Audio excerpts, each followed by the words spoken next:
Hello, everybody, and welcome. My name is Sandy Regler, and I am an epilepsy educator with Epilepsy Ottawa. We would like to welcome you back for our part 2 of our webinar entitled Genetics and Epilepsy, How Genes Contribute to Seizures and Possible Future Treatments. We are very pleased to welcome back Dr. James Eubanks, who is a senior scientist and research division head at the Krembil Research Institute. He is also a professor in the Division of Neurosurgery at the University of Toronto. So for today's presentation, we will be starting off with some questions that were pre-submitted, followed by the continuation of the webinar, the last webinar, which took place on November 26, 2020. If you would like to watch the first webinar on this, please go to our website, epilepsyottawa.ca, and search under Programs and Services. If you have any questions, you can submit them into the chat function, and we will do our very best to answer them in a short question and answer session at the end. Just a reminder, this is a public forum, so if you are asking questions, please keep them general in nature and do not divulge any personal information. And on that note, let's welcome.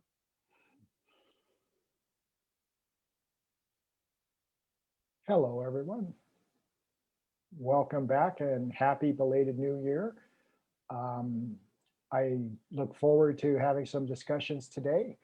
I think the last time that we met, we went over some of the genetic aspects of epilepsies and talked a little bit about the individualism and how important personalized medicine approaches are for both patients and for family members. Today, what I'd like to do is sorry, James, your camera isn't on. My camera's not on.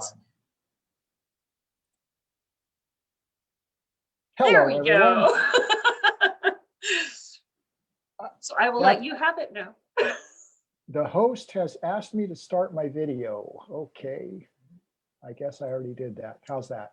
Perfect, thank you. Hey, these are the technical difficulties that are easy to fix. At least other things that have been known to happen across the world haven't yet happened to us.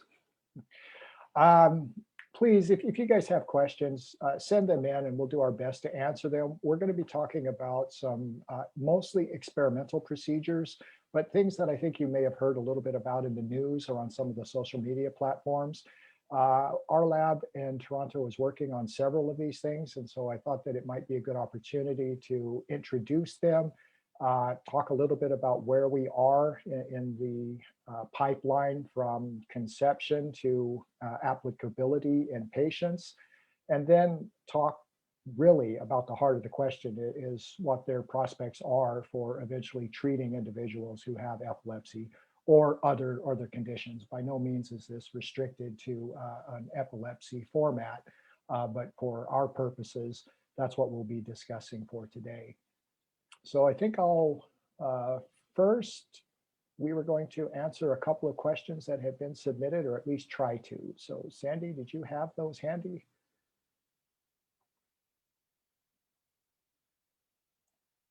And you are muted. I apologize for that. I thought I knocked it, but I guess I didn't.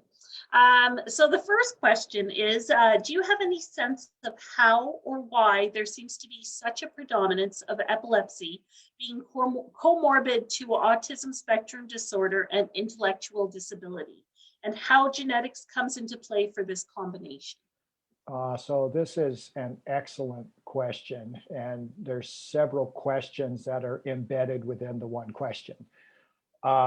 So first, we have to be able to distinguish that epilepsy in and of itself is a condition, and whether it is associated with an intellectual disability component is certainly not true in all cases. Now, there may be sometimes types of epilepsy where the treatment allows a progression of cognitive function that was being restricted or attenuated by the epilepsy events themselves. But there are also a number of cases where there's absolutely no intellectual disability that's associated with the epilepsy itself.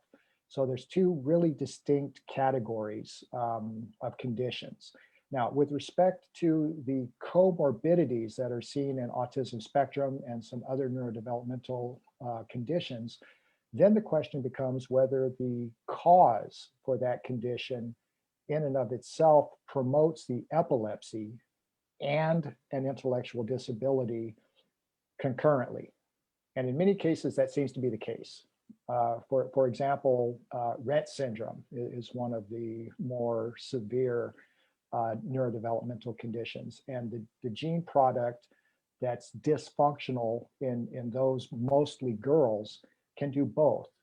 Its function can, or its impaired function can be sufficient by itself to cause a neurodevelopmental delay completely independent of any epilepsy or seizures. But the flip side of that is also true, is that the lack of the proper function of that gene product can cause the brain to become hyperexcitable. And so in general, what we like to try to think of is that the two are on parallel paths, and by treating one, you may be able to improve the other, but there's no guarantee that the two are codependent upon one another. I think that's probably the safest answer that I can give for that one. And it's perfect. Well, thank you so much. Context dependent, but certainly in some cases they are absolutely distinct and unrelated. But then there are other conditions where the two do seem to function in conjunction with one another. Okay, thank you so much. The second question is, I haven't gotten tested yet to see if it's genetic, but I do have cousins with epilepsy. My aunt also has epilepsy, but they figured it was brought on by meningitis. Is it possible that it can still be genetic? That's an interesting question. So if the aunt and the cousins were from the same arm of the family, then that would be more commonly seen than in the general population for a spontaneous event. And so that type of a family tree would suggest that indeed there may be some familial component where there would be a genetic predisposition. Now, if the cousins are from a different arm of the family tree than the aunt, then it may not be as clear that these aren't just two independent events, one being caused by meningitis and one being caused by some other acquired event that may not be dependent upon environment. When we talk about families where there is a genetic or a familial predisposition, it tends to be where multiple generations are affected at rates that are higher than what would be seen spontaneously in the population.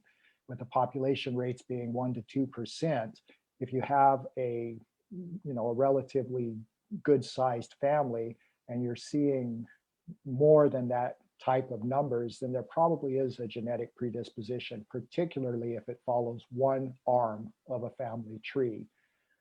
As I mentioned in the lecture back in November, though, the genetics for that can be complex. It can either be caused by a single factor, it could be caused by multiple different genes, each of which contributes a little bit. And so the people would have to inherit that barcode that would cause the predisposition. And probably the genetics alone wouldn't be sufficient to cause the epilepsy. It would have to have some other event take place. And oftentimes that's an environmental event or an infection or a trauma or something else that happens. So my guess from that scenario is, as I said, if they're all from the same lineage, the same wing of the family, there could very well be a genetic predisposition. If they're from unrelated arms, then it's probably something that's more spontaneous in origin. Okay, perfect. Thank you so much. And other questions? No, that's it for the questions, the pre-submitted questions. Okay. So if you'd like to go ahead with the presentation now, and then if there's any other questions. Okay, sure. Then I'll try to share the screen and I will just pick up here where we left off with section 2. And I hope everybody can see this because what I was hoping to go over tonight and have some discussions would be on some of this new technology and progress that's been made both from the infancy stage for some of these things towards actually treating and correcting the genetic conditions. And as I've highlighted on this slide, just about everything that I'm going to discuss is largely experimental, but there are a couple of examples where things have found their way into the clinic, albeit still very early days. So the areas that I would like to review are gene therapy, genome editing, protein replacement therapy, X chromosome reactivation, this idea of nonsense mutation read-through therapy, and then just not to be discussed today, but a couple of other things that are absolutely salient in the field of epilepsy is the development of new anti-epilepsy drugs, as well as neurosurgical advances. And both of these are progressing. I'd say of the two, the advances in neurosurgical treatments are probably advancing faster because of the better imaging techniques and the better electroencephalographic procedures that are now in play. I won't be discussing these, but these are very interesting areas that are, as I said, rapidly advancing and allowing managements of epilepsies that not too many years ago would have been unable to be better treated. But going into the more experimental realm, with the anticipation that these procedures will provide a large impact for treatment options in the future. Oops. I wanted to give a little bit of a background for what it takes to take an idea, often something that comes from an academic exercise in a laboratory, and then move it down the therapeutic pipeline with the different stages that are in play before it gets into a clinical trial, which would be this end of the pipe that's shown here. And so the basic research is the starting point for all of these different aspects of the pipeline. And in the cases for epilepsy, there's many different areas of need. And fortunately, there are laboratories and companies around the world that are addressing all of these different needs. So things like genetics and epigenetics, we spoke about that back in November. Neurophysiology, we still, to this day, don't know exactly what makes the brain hyperexcitable in all cases of epilepsies. Biochemistry, what are the pathways? And can we find pathways that can be targeted without causing large side effects? Microscopy and imaging, well, I mentioned both of those in the context of neurosurgical advances, and certainly there's room for a lot more development that will improve each of those procedures. Pharmacology, we have drugs. Can we make better drugs? Can we target new things that will have less side effects and be less toxic over a lifetime, perhaps? And the answer to that, at least academically, is yes. The question is, how do we get about to making those compounds? Molecular biology, it's clear. We can manipulate DNA. We can manipulate RNA. Can we do so in a way, though, that will have therapeutic potentials? And medicinal chemistry, it's great if you have a drug that works in a test tube, but a person is nowhere nearly as easy to manage as something in the test tube. Medicinal chemistry is the process that things that work in vitro get sculpted, modified, tweaked, until they come to the form of something that can be tested can be used in a patient. And this is just at the basic research stage of the development pipeline. Once you get your ideas refined and shown that they have the proof of principle to be beneficial, you go into a preclinical testing mode. And this is often where things are tested in experimental conditions. In some cases, this involves work in cells or in animal models of epilepsy conditions. Those which show positivity in the preclinical phase then go into an early clinical testing phase. And this is the phase 1 type of clinical trial that you may have heard about, where many things that work in the test tube don't work nearly as well once they get into patients. And so this is the beginning point for seeing what would get the green light to move into a much larger population of individuals to be tested. Now, from the perspective of funding, The basic research isn't terribly, it's expensive, but it's not outrageously expensive. Preclinical testing, same thing. Clinical testing, though, is a different ballgame. Once you get past the phase 1 or phase 2 clinical trials, then a lot of funding is required to move it into a lot of people. And the reason for that is, as we discussed back in November, the genetic backgrounds is different for all of us. And in this small population in the initial clinical trial group, all of those genetic predispositions may not have been represented. You have to move it into lots of people to determine whether there's small groups of people who would have adverse reactions to the drug or the compound that you're being developed. And that's where the Food and Drug Administration or Health Canada come into play, because they have to give the approval before you will get widespread use for the compounds that are moving down the pipeline. This also can take a lot of time and effort, because this is really the last fail-safe before it finds its way into a lot of people. And you want to be as safe as, or as sure as possible at that stage, that the risk for complications to individuals is as low as one can manage. They then receive approval and find their way in phase 4 clinical trials, where they're administered to a large group of individuals with all sorts of different pre-existing conditions.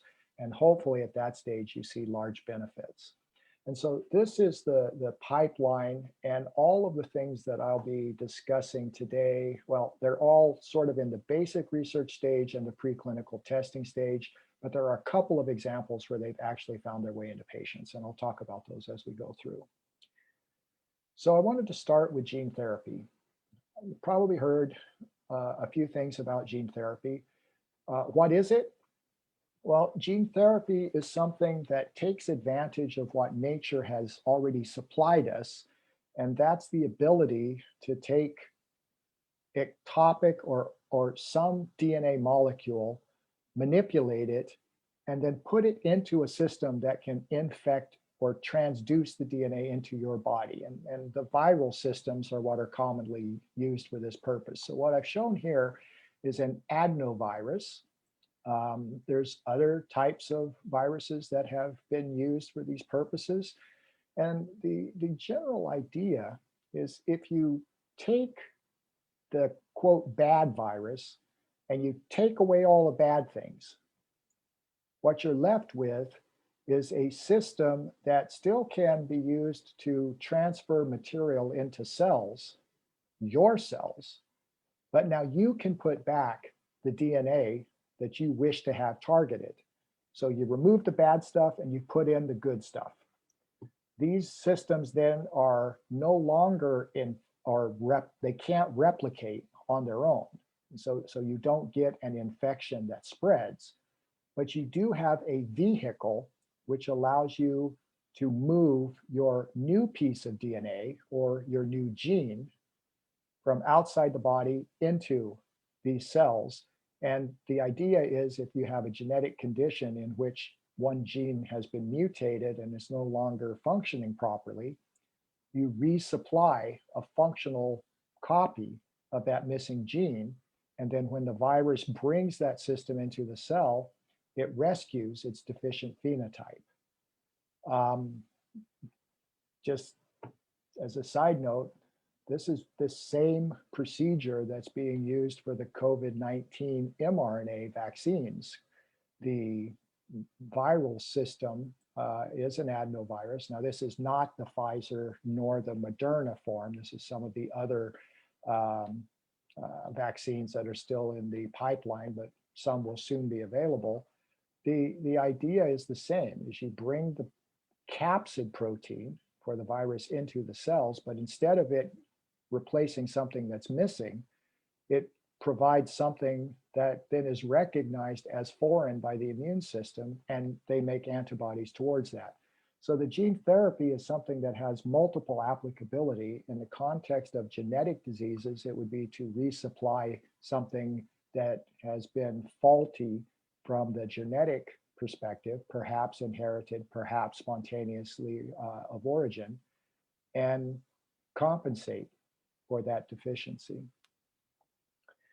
So the therapy introduces the new or properly functioning gene into the patients. This should restore the missing function of whatever that mutated or dysfunctional gene was. It then would allow the system to recover its proper activity. And as I mentioned, there's a host of different types of viruses that are being explored for different purposes, and they all have their advantages or their disadvantages. And I'm not going to get into the specifics of all of this.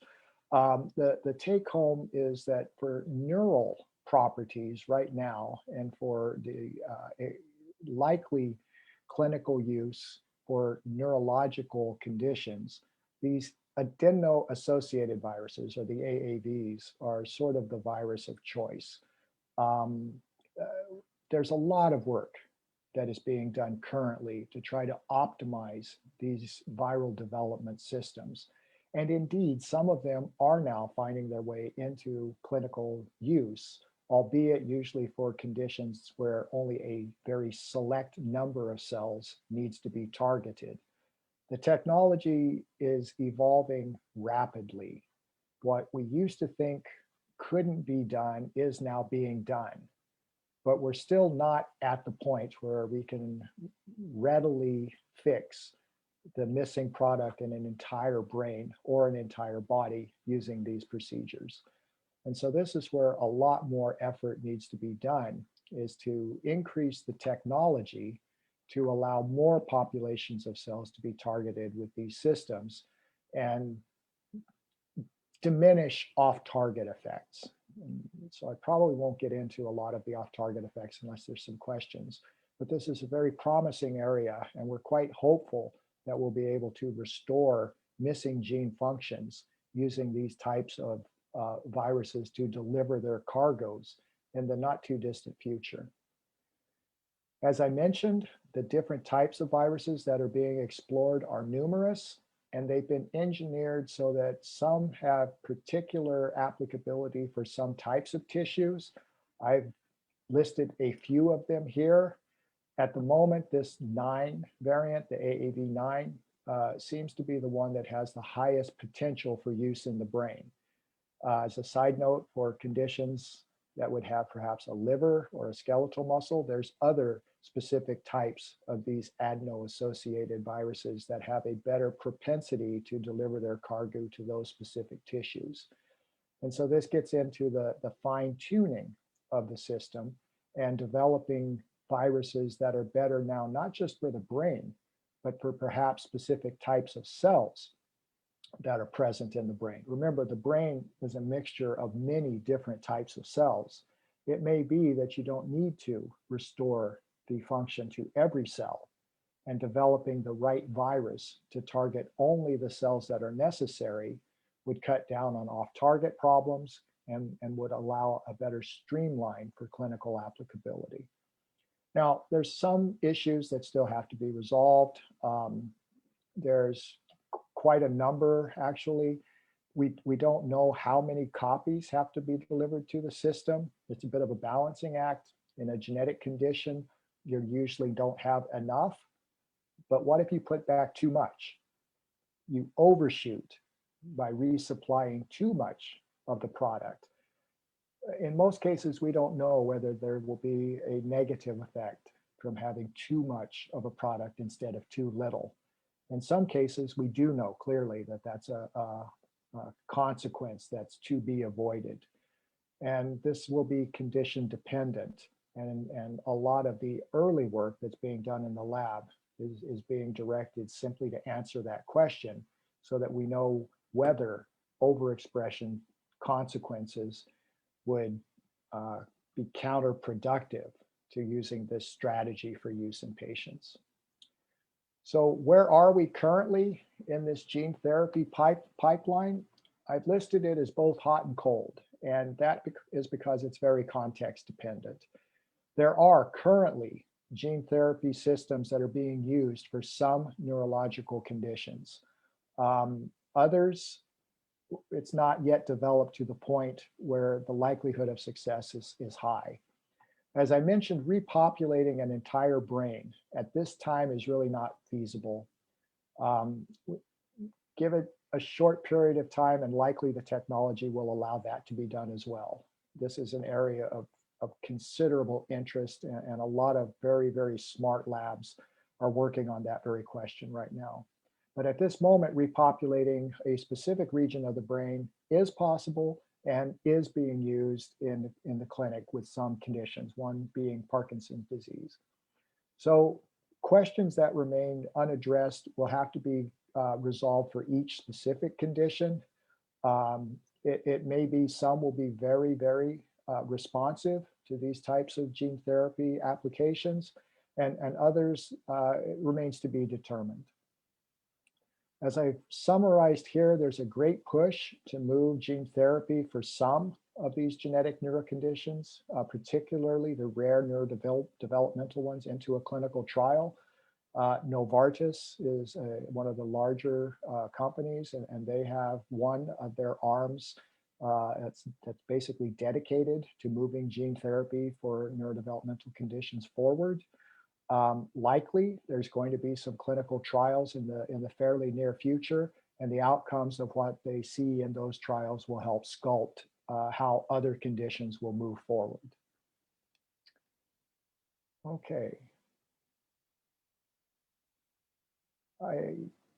We can either try to have questions now or go through a couple more and then come back.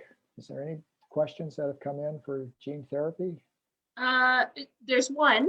So Okay. in terms of gene therapy, are there any specific gene mutations associated with epilepsy that they are beginning testing on, or is it just general? So in the preclinical realm, there's many.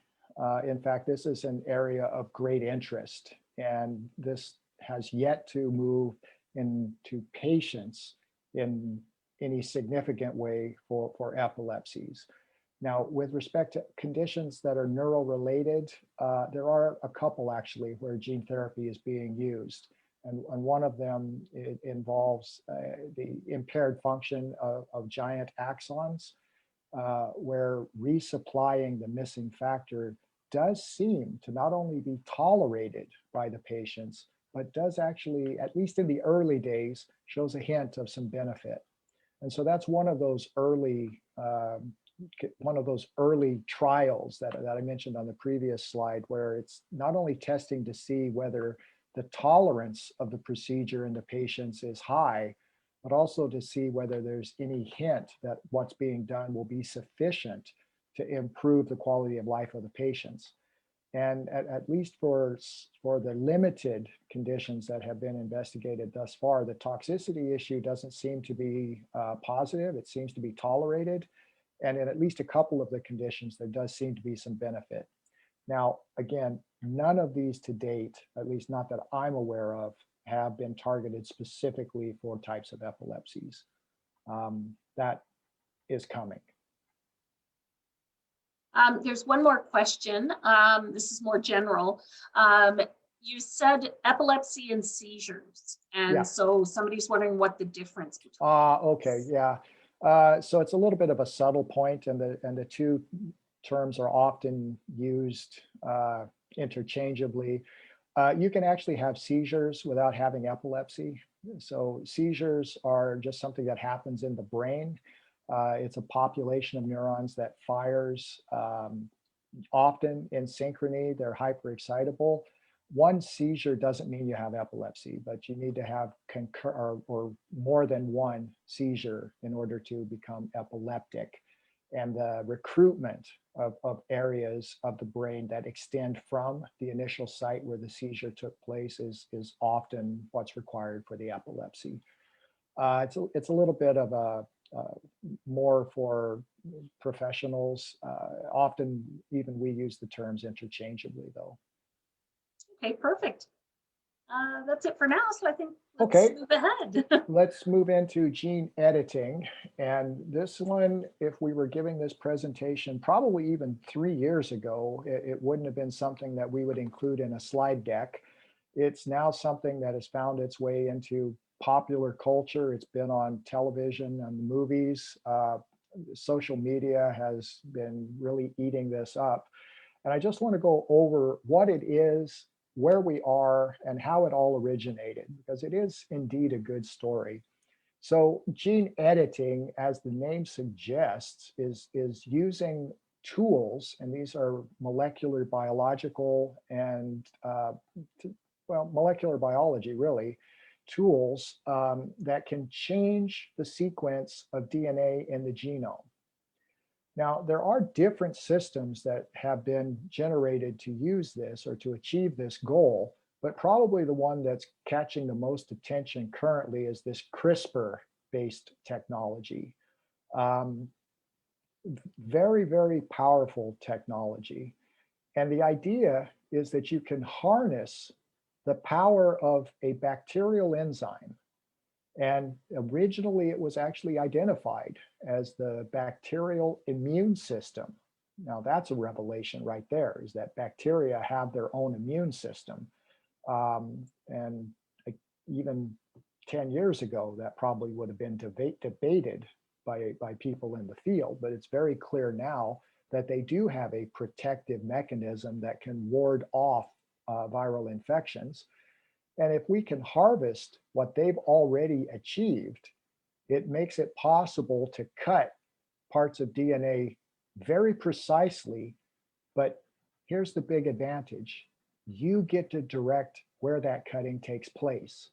So you replace what the bacteria uses as its guide to target a piece of foreign invading DNA, and you engineer your own sequences to direct it to a specific site in your genome. Once that target has been achieved and the DNA clipped, then the cell heals it. The cell repairs the DNA that was broken. And in doing so, that sequence, that can actually be targeted and it can be changed in specific ways. And so this, in theory, enables you to correct a genetic mutation in cells by harvesting or harnessing what nature, again, has already provided for the bacterial system. So how does it work? Well, this particular system, and this is not the only one, but this is probably the one that's the furthest along, is designed so that you supply this template, and it's called a guide RNA. And the sequence of that guide RNA that you provide can be so precise that it only occurs one place in your entire 3 billion base genome. That's by itself phenomenal, is that you can engineer a sequence that is absolutely specific for a particular place in your whole genome. And by tethering that guide to this, that's the CRISPR part. If you tether it to this big green blob that's illustrated on this cartoon, which is actually the Cas9 nuclease, but it basically is just a protein that allows the DNA to be clipped. It itself can do the clipping. Once the DNA is broken, and that's what's illustrated here, there's a couple of different ways that the cell will repair itself. The first is it just fixes. It joins back together what was broken. Well, what happens when it does that is very commonly the repair is imperfect, and it introduces either slight insertions or deletions or something that changes the normal sequence of the DNA that was present before the double-stranded DNA was cut. What that usually does is it knocks out the function of the target. So if you had, just as an example, a gain of function mutation, if the reason that the condition manifested was because this mutation caused too much activity, this is one way to knock it out. You just cut it up and you get rid of the problem, because the problem was it was too active, and that allows the activity to be removed at the genetic level. And indeed, this is now working its way through that development pipeline, and it has a lot of potential for being a way that you could remove something that is too active. But there's another possibility. And the other possibility requires another component. And that other component is shown here in this cartoon, which is donor DNA. So if you have the endogenous, your genomic DNA has been clipped, the cell still wants to repair it. But if you supply a piece of DNA, the cell will insert that piece of DNA, provided that it has the right homology to the place that you've cut. And the new piece of DNA that you supplied becomes part of your genome. Now, the power with that is you get to decide what that sequence is. So if, again, there was a mutation where a cytosine base had been changed to a thymidine base, and you wanted to bring the cytosine base back in, that's what you provide in your donor DNA. You provide the correct sequence or the normal sequence. That then gets incorporated and the mutation is corrected. And that's the gene editing phenomenon. Where are we in the pipeline for gene editing to be used in patients? And this is really, really interesting for a couple of different reasons. The first is it's brand new. It's only been recognized for about 10 years. The best vectors or systems for use clinically have yet to be developed. We're only in the infancy, and already this is being used in some clinical circumstances. So it hasn't been optimized yet for effective widespread use in the brain, but it has been used to treat a clinical condition called Hunter syndrome. And Hunter syndrome is a condition where there's a problem in the liver because of a mutation that caused a type of enzyme to no longer function. And this type of gene editing was used to resupply that missing enzyme to the liver of a couple of, well, actually it's now over a dozen patients with Hunter syndrome. This was one of the first attempts to correct a patient's condition using this type of technology. The expectation wasn't that the patient would be corrected. The expectation was that it would allow some activity of the missing enzyme to be restored to the patient, and that the patient would not be negatively affected by the procedure. And as of now, the patients who have undergone this procedure are still alive. They don't show any worsening of the condition. And there's some evidence, at least in a couple of them, that some of their missing enzyme activity may actually be now present. It's not at the level that would correct their condition, but at least the proof of principle that the technology can be used to restore something that's missing has now been demonstrated in actual people. There's quite a lot of this written. You can Google Hunter syndrome and gene therapy or gene editing and get quite a number of different reports. Brian Nadeau was the first patient who was treated. And it's a good read. And it's very encouraging that this type of technology will be developed further, and we'll start to find much more applicability in different conditions. There's many laboratories working around the world to refine the tools, add different procedures to the toolbox that currently exists, some of which are being specifically geared for use in the brain. So we're not yet there for clinical applicability in neural conditions, but certainly we're getting closer. We're mostly at the starting point. More work is clearly needed, but the proof of principle that this can be used to correct a liver condition certainly sets the stage for moving forward, and hopefully moving forward quite rapidly.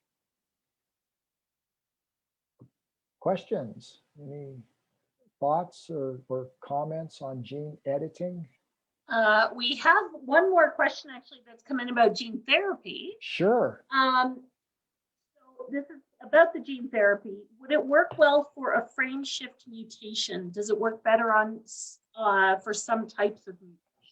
So that's one of the beautiful things about the gene therapy is that the only real requirement is that the mutation be a loss of function mutation, because you're supplying the missing factor back to the patient. So frameshift mutation in most cases would be loss of function. Missense mutation in most cases would be loss of function. A deletion, inversion. So the majority of these genetic conditions do arise from loss of function mutations. So yes, those would be the types of circumstances where gene therapy would be most readily applicable. Perfect. All right. I guess we'll move on. Okay. So X chromosome or reactivation. And this is one that I put in sort of specifically for conditions that affect females. This isn't going to work for males. Males have only one X chromosome. So sorry, guys, we'll gear our discussion towards the females and their two X chromosomes. And this has a lot of potential. And I just want to go through a little bit of the biology that's associated with X inactivation. I'll probably get in hot water here, but there's a little bit of a misnomer out there. My wife loves to remind me of this, that women are twice as good as men because they have two X chromosomes, and yet men have but one. There is a flaw in that logic. And the flaw in the logic is actually shown on this cartoon, is that in any cell of any female, there's only one chromosome X that's active. Yes, you start out with two X chromosomes. Your sex is dictated by the presence of two X chromosomes, but shortly after early embryonic development, one of the two X chromosomes is silenced. And that process is random. Mostly it's 50-50. Roughly half of the X chromosome you inherited from your mother, and roughly half of the X chromosome you inherited from your father will be silenced or remain active. And so all women have we call it a mosaic pattern of cells expressing either the mother's or the father's inherited X chromosome. The best illustration of this would be calico cats. Everybody's seen a calico cat. And calico cats have their coat color gene on the X chromosome. So what you're seeing with the coat pattern of a calico cat is either the mother being a yellow color or the father being the black color. And that's the X chromosome that is expressed on those patches. You'll never see a male calico cat. They're all female for that reason. I'll mention that more in just a moment. As I said, females have two X chromosomes, one from mom, one from dad. During early embryonic development, one of the two are inactivated. And then all of the subsequent cells that are born from those original template cells keep the same inactive X chromosome. So your pattern is established early in embryonic development, and then every cell that is subsequently born keeps that same pattern. So this means that there's the mosaic that's present in the females, but like calico cats, have you ever seen two calico cats with exactly the same coat color pattern?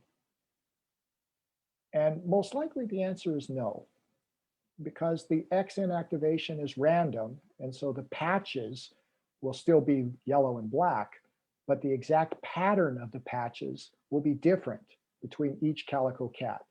Just like in every female, their pattern is unique to them. Now, why is this important for genetic epilepsy conditions? And this gets to the idea that some of the causal genes are located on the X chromosome. And so if you're female, and I'm using Rett syndrome as an illustration for this because the mutant gene MECP2 is on the X chromosome, but again, it's applicable to any other X-linked condition affecting women. And at the end of your selection, you've silenced some of the X chromosomes on which the mutation resides, and some of the normal X chromosome that would express the normal factor. Just like a calico cat, people who have this type of condition will have some cells that express the wild type or the functional X-linked product, and some that express the mutant version.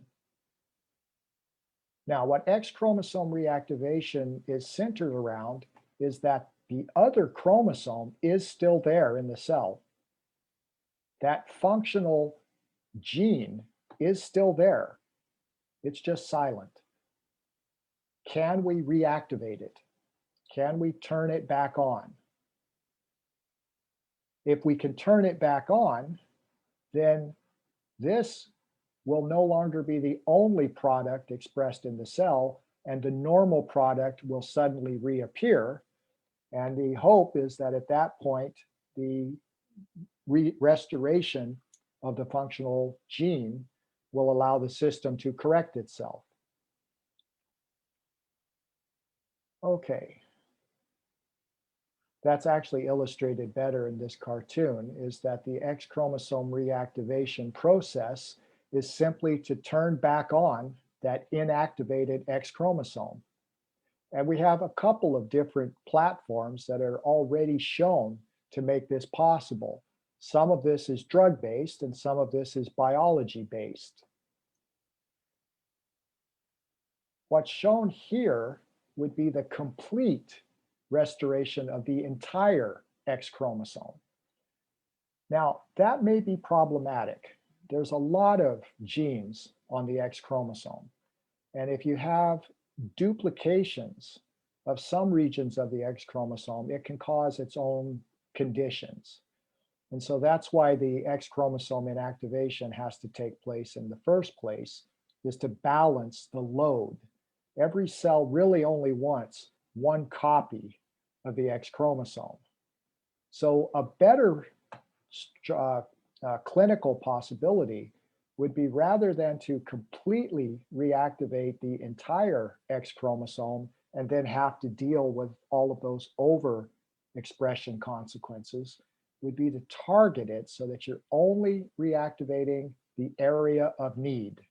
And so that would be region-specific X chromosome reactivation. And in theory, that really should provide a normal functional gene product to be expressed in every cell of the patient that would otherwise only express the dysfunctional gene product. So where are we in this? And I will say that this is a very exciting possibility, proof of principle for being able to reactivate both the entire X chromosome as well as some specific regions of the X chromosome has indeed been demonstrated. Unfortunately, the drugs that were used to do so are not drugs that could be used in patients currently.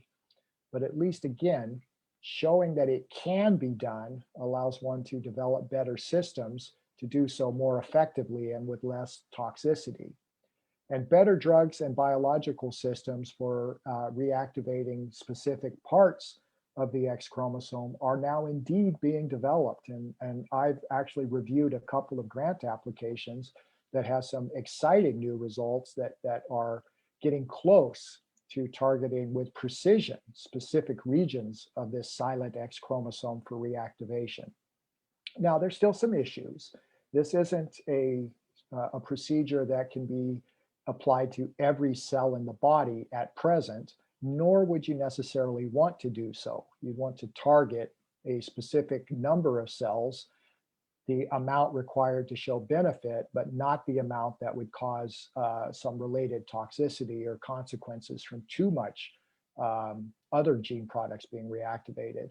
And for many conditions, we really don't know what we're talking about. We don't know whether 1% X chromosome reactivation will be sufficient to aid in the condition, or whether it's going to require 75% of the X chromosomes to be reactivated. We're just at the starting point of being able to appreciate whether a small amount will have a big impact on the condition, and it will almost certainly be condition specific. We don't really know also what all of the significant side effects will be. And unfortunately, that may be somewhat dictated by where the causal gene resides on the X chromosome. If the affected gene is in an area of isolation, then it may be able to be reactivated very precisely without also activating other things.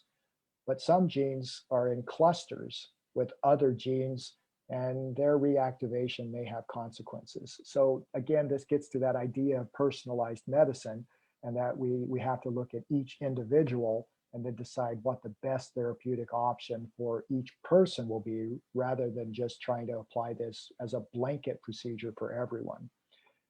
We're really only at the start of the development pipeline. There are, as I mentioned, some very promising early results, but it's very clear that much more work in this area is needed. But it's exciting work with the potential for making very large and significant breakthroughs in the not too distant future. Let's see, did any questions come in about X chromosome, the difference between boys and girls? There is a question, it's more general in nature. Okay. Can epilepsy develop over time in terms of getting worse? Yeah. So the answer to that is yes. In fact, there are some types of epilepsy that requires quite a bit of time from whatever the initiating event is until the actual epilepsy will manifest. It's sort of the incubation time that can be associated with a trauma, an infection, or something that happened in some cases in early life. And then it's only after a period of time the quote epilepsy phenotype or symptoms will appear. And in some cases, they can become progressively worse over time. That's not always the case, but it can be the case. And associated with that, can epilepsy develop years after a traumatic event or something? And the answer to that is yes. And we don't know all of the mechanisms that are responsible for that. In some cases, the trauma causes cells to change. You may have heard of gliosis or a glial scar. Those are events that can be seen on imaging, and their formation can be sufficient to cause the brain to rewire in a way that makes it prone to hyperexcitability, and then eventually it can manifest as an epilepsy. In other cases, we're not really sure what the exact progressive mechanism is, but it can often be linked back to a trauma or an infection or some event. And then perhaps, as the question suggested, years can pass before the epilepsy fully develops. Okay, perfect. Thank you so much. Okay. Any other questions there? No, I think we can move on. Okay, well, we've only got, I think this may actually even be the last one or the next to the last one. And again, this is something that you may have heard about. It's only going to be potentially applicable for a subset of genetic conditions. And it's based upon a technology that's been known for years, but still hasn't been really harnessed in a way that can be used in patients, but the potential for doing so is there. And so this is this idea of nonsense mutation read-through therapy. If anyone has a genetic report and you have a mutation that has an X after a number, so for example, R270X, what that means is that the amino acid that should normally have been there is an R at position 270, and then the consequence of the mutation is an X. And that X refers to a stop codon. And as the name suggests, that's all a stop codon is it tells the system to stop making the protein. Normally, all of our messenger RNAs that encode for proteins have a stop codon. It's just always in the right place. And so that's what's illustrated here, is if you have from a normal product, that's where the system would say to stop making the protein. But if you have one of those X type of mutations, that stop codon shows up before it should. And the system stops making the protein and never makes the full length. Often those proteins are unstable or catalytically inactive, and they just don't function in a way that allows the system to compensate. What the read-through drugs do is allow, or they trick the cell into continuing to make the rest of the protein. So they skip or they read through that mutation. And so about 1/3 of all spontaneously occurring genetic epilepsies. So these are things that are not transmitted across family generations, but just show up in an individual. About 1/3 of them are caused by these nonsense mutations. As I mentioned, these mutations are the things that cause the system to incorrectly truncate the encoded protein. It just stops earlier than it should, but it's done because of the mutation. And the read-through process is using a drug that allows the system to say, this stop is wrong. I should keep reading. And it allows the system then to generate the rest of the protein that, in the case of the nonsense mutation, would otherwise be absent. And the hope is that a small amount of the regular normal protein will be sufficient to meet the needs of the system and allow the system to recover. Now, we know that there are drugs that can do this. In fact, I'll go out on a limb here and say that probably several of you have at some point in your life been treated with some of these drugs. The antimicrobials, the aminoglycosides, so gentamicin is probably a good clinical example. It's used frequently to treat infections. And the way that it does so, interestingly enough, is by blocking the translation process in the microbes that you're trying to remove. That's great, but at higher concentrations, it's able to allow your own system to overcome those stop codons. Those mutations can be silenced by higher concentrations of the gentamicin drug and other analogs like it. And so these are the types of drugs that directly interact with your own cell systems. These are normal systems. They just make it work a little bit better at going through those genetic mutations that occur in the wrong place. So what it does, as the name suggests with the read-through, it allows the full-length protein to be synthesized, where in the absence of the drug, only the truncated and unstable or dysfunctional protein would be generated. The cells normally recognize these nonsense mutations as being incorrect, but they can't do anything about it themselves. The systems realize that the mutation shouldn't be there, but they need some help to overcome it. And as I mentioned, there are several different types of drugs that can trick the cell or aid the system to achieving specifically that goal and reading through the nonsense mutation, making the right protein that then hopefully will restore the missing function to the cell. So where are we in this pipeline? As I mentioned, we know that this has been is capable for probably since the 1960s. Originally, it was identified just as a side effect, and recognizing what was happening allowed the speculation that this could be harnessed for clinical use.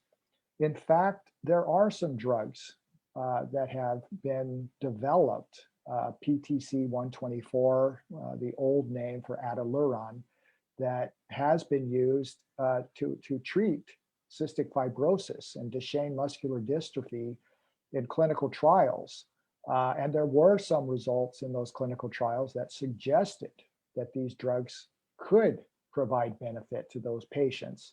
The results are somewhat inconsistent, probably indicating that more refinement needs to be done. But at least, again, I keep using this term proof of principle. It means that it showed enough success that it warrants looking further and making something better, because these results suggest that it can be developed. Same issues though apply as we discussed with the X inactivation. We really don't know how much of each protein is going to be required for the system to work properly. You know, maybe just a little bit, maybe 2%, maybe 5% is sufficient to do everything that the cell needs. That's probably true for some conditions. For other conditions, it may require more. If it requires more, then it becomes more problematic for these types of drugs to be able to achieve that goal. Again, highlighting that this is to be, it really requires the personal approach. And while two people may have the same condition, and they may even have the same symptoms, the way that they get to that point could be very different. And one patient may be a promising candidate for this type of treatment, and the other patient may not be and would be better treated through another strategy. And so this is, again, I reiterate that this is where the field is currently. We realize that there probably isn't going to be a single treatment that works best for everyone, but what we need to be able to find is the treatment that works best for any specific individual and gear their therapeutic treatments towards those strategies rather than using a blanket approach that may work for a few, but be completely ineffective to many. With respect to the development pipeline for these read-through drugs, we're kind of stalled. We know that better drugs need to be developed. There's some interest in pursuing this from the pharmaceutical companies. Unfortunately, the funding for further development in this area has been somewhat limited, partly because of the exciting possibilities with some of the other systems that I've discussed. There's still a lot of interest. There's some work that's being done, but we need better drugs. And the field has been hindered by the lack of finding those better drugs. And that would be the area where more work needs to be provided. Let me just do this last one, protein replacement therapy, because this is something that many of you will already be familiar with, at least in one context or another, and then we can have some additional question and answers and discussions. Protein replacement therapy, just as the name suggests, is putting a missing protein itself back directly into the system. What's the best illustration of that? Insulin. Insulin for diabetes is a protein replacement therapy. Now, admittedly, it's probably about the simplest example of protein replacement therapy because insulin only has to get in the bloodstream to be effective. Other proteins would actually have to get within the cells, and in some cases within a specific compartment of a cell. But the idea to get started is much the same. It's provide something that's missing by an injection. And we know that we know how the genetic mutations that cause conditions affect the encoded protein. We can synthesize those missing proteins in the laboratory. So we can make in a test tube a normal copy for many of the proteins that are affected by these genetic conditions. If we can make it in the test tube, can we then harvest it in a way that allows it to be put back directly into the patients? Now, this isn't trivial for most proteins. As I mentioned, insulin is the ideal system because you don't really have to worry about it getting inside of the cells. But if you do have to worry about it getting inside the cell, you have to develop a strategy for it to cross this part of the cell, which is the cell membrane. And the cell membrane is a protective barrier that is designed to prevent that very function from happening. Now, there are a couple of strategies that do allow, or a couple of naturally occurring systems that do allow things from the bloodstream to get inside the cell, and they're highlighted here. And so some of the approaches for protein replacement therapy where intracellular delivery is required are based upon getting the protein into those systems. And so we'll talk about a couple of them. These are early in development, but again, in some cases, they're showing promise. And so I've shown one illustration. This is actually one that we've reproduced in my own laboratory, where we're using one of nature's own products. And this is a sequence from it's actually from the HIV TAT protein. So it's one of the proteins that's on the human immunodeficiency virus. It's not the virus, it's one part of one protein, but it has this neat ability to chaperone stuff from the outside of the cell to the inside of the cell. And that's what's shown here, is that in the presence of this TAT, this fluorescent protein finds its way inside of the cell. That demonstrates very clearly that we can engineer something, apply it outside of the cell, and the system allows it to transduce the cell membrane and enter the cell quite efficiently. Now, once it's inside the cell, it's then guided to the nucleus or to wherever it's needed in the cell by other factors that are already there. So all you have to do is provide it, and then the system already in place takes care of it once it gets there. Once it's there, the function that it normally should provide is now available to the cell. And if this is because of a mutation that has rendered the cell defective in a particular enzyme or catalytic function, resupplying it again should allow that deficit to be overcome.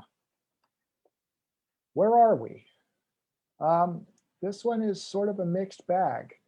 It can be very complicated for some conditions, and then for other conditions, such as diabetes, it's already been established and is well tolerated and in widespread use. Now, for most genetic conditions, it can be complicated because it does require a lifetime of protein injections. Now, for diabetes, that's not a huge problem. But for other types of conditions, isolating enough of the protein for daily injections can be very problematic. Not all proteins will behave like insulin.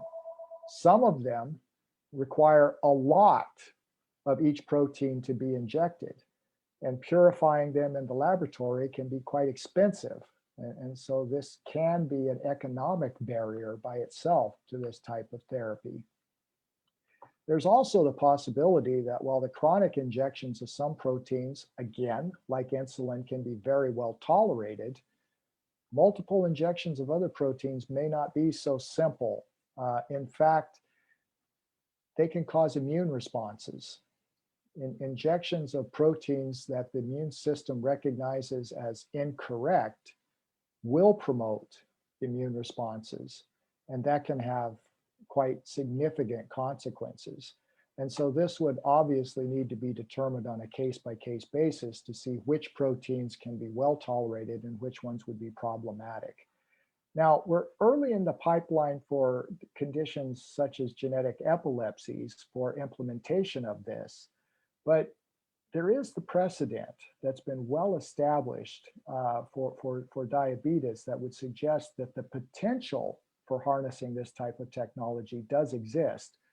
And again, the proof of principle has been established, and some preclinical models are currently being examined to see whether or not that replacement can actually correct the hyperexcitability of neural circuits. So I'll just sort of give a summary that goes over what I had highlighted both tonight and in previous discussions. We know that in many cases, epilepsy is a condition that's inherited. It can have many causes. For some of these epilepsy conditions, the mutations can occur within a single gene. In some types of epilepsy conditions, there may be multiple genes or combinations of different changes that are required.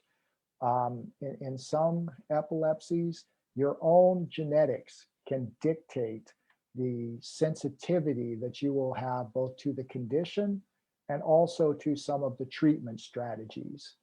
We know that other influences, environmental, stress, life experiences, these can have significant impacts on whether or not one would develop an epilepsy with or without a genetic predisposition. We know that there are drugs that are currently available that can manage some types of epilepsies, but in many cases, they have pretty significant side effects. Therefore, we make a strong argument that better treatment strategies are needed, and that's why we're working on these novel technologies in the laboratory. And in doing so, we've been able to develop as a group some new strategies that we think hold considerable promise for someday being able to treat the actual causes of these epilepsy conditions and correct the systems rather than just necessarily managing some of the more problematic comorbidities or symptoms that are associated with the epilepsies. So my conclusion is going to be something that I've said already several times this evening, is that we're all very much unique, and that's because our genetics are quite different. We've had our own life experiences that influence our epigenetics. Our own patterns are individual, and as such, treatments for our conditions should really be geared to what works best for each individual, and that quite likely will be different from person to person. Up until very recently, treatments have been geared for what works statistically best in large populations. And while that has been very good for treating many individuals, it has left a lot of individuals, I'll use the term unsatisfied, because the side effects that they would experience can be quite severe. In some cases, they wouldn't even be able to stay on the treatments. And then it becomes a guessing game for what their best treatment strategy would be. What we're seeing now is sort of a revisitation of that, and the genetic aspects are certainly contributing to that revisiting, where we know that individuals in some cases respond better or worse to certain types of treatments.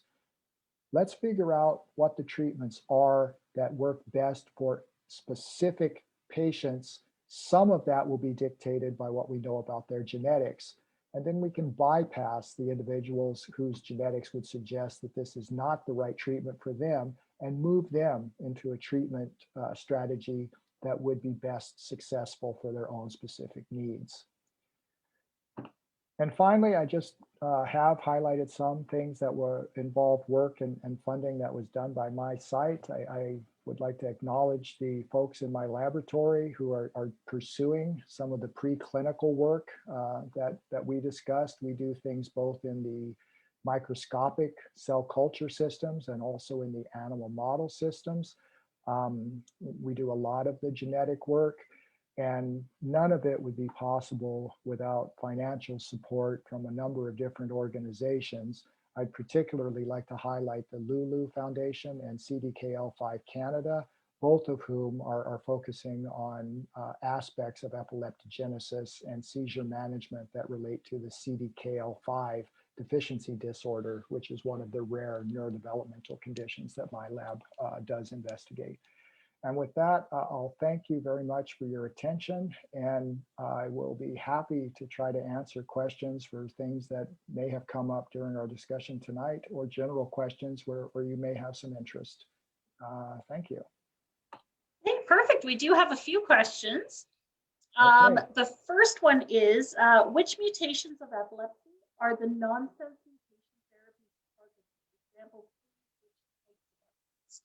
So I don't know if it was just me, Sandy, but you faded out about halfway through that. Could you? Oh, I apologize. It might have been a glitch in the uh, technology. Okay, we'll try that again.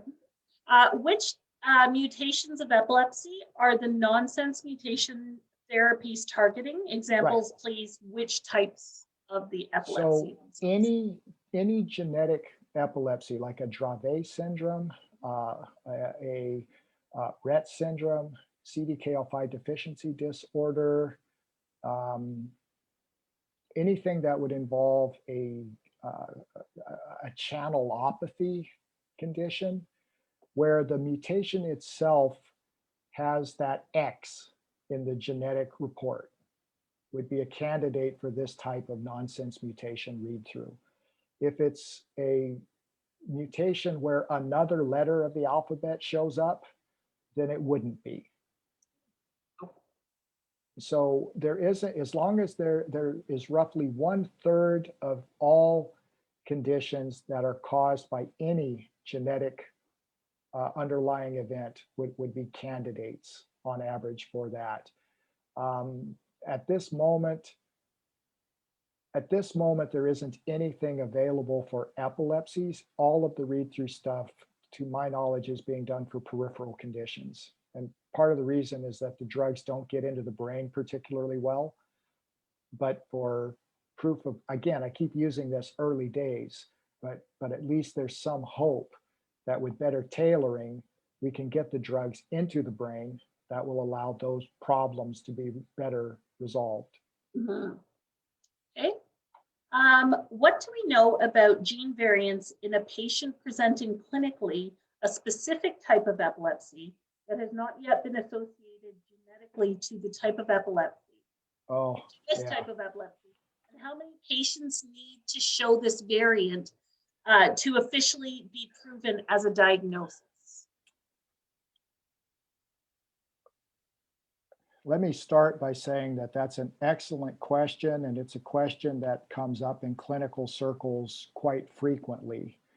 There isn't a simple or single answer to that.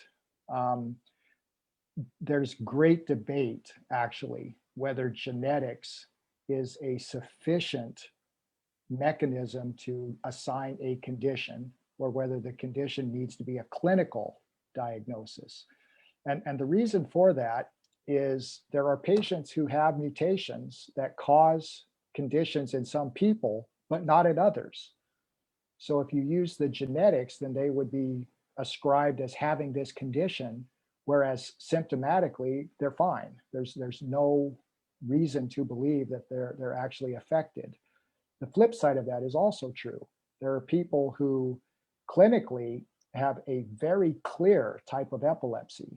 The EEGs, the presentation says this is the type of epilepsy, but when they look at the causal gene, it's fine. So are they or are they not diagnosed as their clinical presentation would suggest? My understanding of the field, so I'm not a neurologist, but my understanding of the field right now is that clinical diagnoses are still the gold standard for whether or not a condition will be accepted as a formal diagnosis. And the genetics are usually used to reaffirm that clinical condition. Now, if the genetics don't reaffirm the diagnosis that was made clinically, then it's often termed a variant. So okay. I don't know if that adequately answered your question. As for numbers, there isn't really any hard, you need X number of patients in order for this to be designated as a specific condition. It's complicated for how something gets its own specific designation. Okay. It often involves politics. Of course, of course. Well, I mean, I could give an example of that maybe. So even 5 years ago, the CDKL5 deficiency disorder that I spoke about previously was considered Rett syndrome. It was the early seizure onset form of Rett syndrome.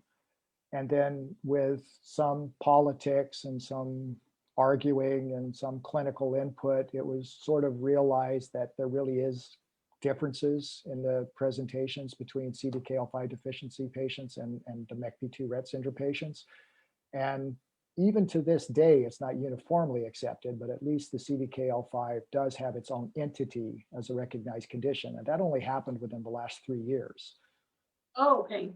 So it's a process, and it's an imperfect process. And I would be disingenuous if I said that there were strict guidelines. Okay. Okay. One more question. In terms of genetic mutations in epilepsy, is it usually missing protein that is the cause of the mutation? Now, that's a really good question. So what I've highlighted for actually both the lecture in November and tonight was sort of implying that the mutations did cause the absence of the protein. That's not always the case. That's probably the case in the majority of the mutations that are seen. But we do recognize that there are some types of mutations that cause gain of function. And this gets back to what I was talking about. You don't want to overpopulate or over-represent something, because the consequences of having too much activity can actually, in some cases, be quite problematic. And so there are epilepsies, we call them dominant negatives or gain of functions, where what's mutated now does too much. And that's what needs to be targeted clinically. So I hope that actually, whoever said that, thank you for sending in that question, because it's a good reminder for me to not narrow everything that I say to imply that the problems are all the absence of the function. That's not true. In some circumstances, it's too much activity that actually causes the circuitry issues. Okay, perfect. I think that's all the questions we have. Okay. So, thank you so much for joining us. Well, I hope that wonderful was talk. helpful. I'm optimistic that admittedly some of those procedures are, the science nerds, they sit in the rooms and they try to talk about how to make things better. I hope that I was able to convey some of it in a real way, so we can follow what's going on at the Harvard Institutes and how we can hopefully be able to bring this into real people and in the not too distant future. I'm quite optimistic, actually. We're not there yet, but if you last year, it's just about now that we knew COVID was coming. That's 1 true. year later, oh my gosh, it was a year. 1 year later, you've got people who took these same techniques that I'm talking about now and made a vaccine that, I don't know if anybody here has got either the Pfizer or the Moderna vaccine. They're the first of their kind. They've never been used previously. And it took less than a year to bring them into people, and they work very well. If that can be achieved in less than 1 year with new technology, we've got to be quite hopeful that some of the things that I discussed tonight, given time, will find their way into really helping people. And I'm optimistic that that will be the case. Oh, that sounds like wonderful news. Let's hope it's sooner rather than later. Agreed very much. Well, thank you so much for joining us again. And let me thank you for the invitation. I very much enjoyed giving the little summary. I hope it was helpful for people in some way. If you do get additional questions, feel free to forward them on to me. I'll do my best to answer them. And I will leave by wishing everybody the best. I'll say, please stay safe. When the vaccine comes, take it, and let's get this troubled period behind us and move on to doing what we should be doing. Absolutely. I completely agree. Okay. Thank you very much, guys. Thank you.